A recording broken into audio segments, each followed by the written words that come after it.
سبحان اللہ وبحمدہ سبحان اللہ العظیم۔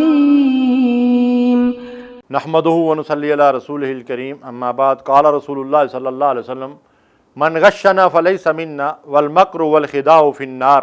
طبرانی اور ابن حبان نے اس حدیث کو روایت کیا ہے کہ اللہ کے نبی صلی اللہ علیہ وسلم نے فرمایا کہ دھوکہ دینے والا ہم میں سے نہیں اور مکر و فریب کرنے والا جہنمی ہے۔ محترم سامعین کرام،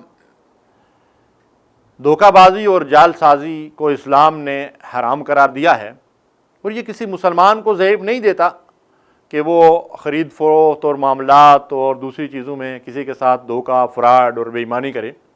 خیر القرون کے مسلمانوں کی پہچان ہی یہ ہوتی تھی کہ کوئی غیر مسلم اگر کسی مسلمان سے معاملہ کرتا تھا تو وہ آنکھیں بند کر کے جو ہے وہ اس کے ساتھ معاملہ کرتا تھا۔ وہ اس وقت مسلمان جو ہے وہ اس بات کی سند سمجھا جاتا تھا کہ وہ سچائی اور دیانتداری سے کام لے گا۔ آج معاملہ کچھ الٹ ہو گیا ہے۔ ہمیں اپنا جائزہ لینا چاہیے، اپنے کردار اور اپنے عمل اور اپنے معاملات کا جائزہ لینا چاہیے کہ آج جھوٹ، بددیانتی، جال سازی اور دھوکہ اور ملاوٹ مسلمان معاشروں کے اندر جو ہے ایک وبا کی طرح جو ہے وہ پھیل رہے ہیں۔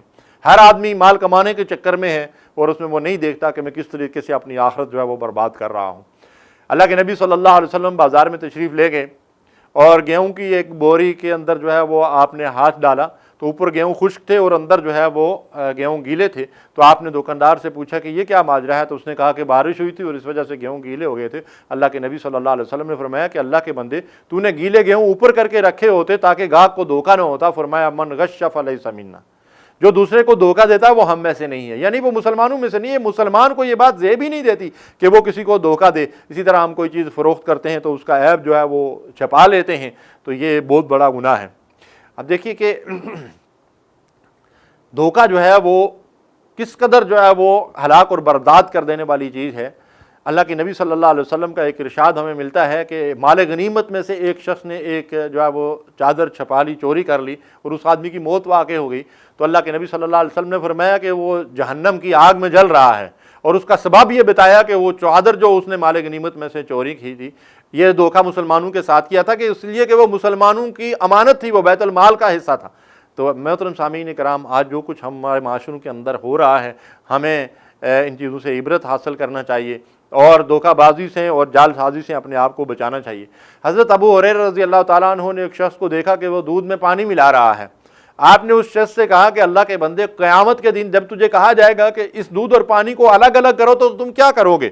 امام بیہقی نے اس حدیث کو روایت کیا ہے۔ سوچئے، غور کیجئے، یعنی کیسے عبرتناک واقعات ہمیں جو ہے وہ ملتے ہیں۔ تو ہمیں چاہیے کہ دھوکہ بازی اور فراڈ اور بے ایمانیاں اور جال سازیاں جو ہیں، ان سے اپنے آپ کو بچائیں کہ یہ ہماری دنیا اور آخرت جو ہے وہ برباد کر دینے والی چیزیں ہیں۔ اللہ ہمیں ان چیزوں سے بچنے کی توفیق دے۔ اللہم صلی علی سیدنا محمد وعلی آلہ وصحبہ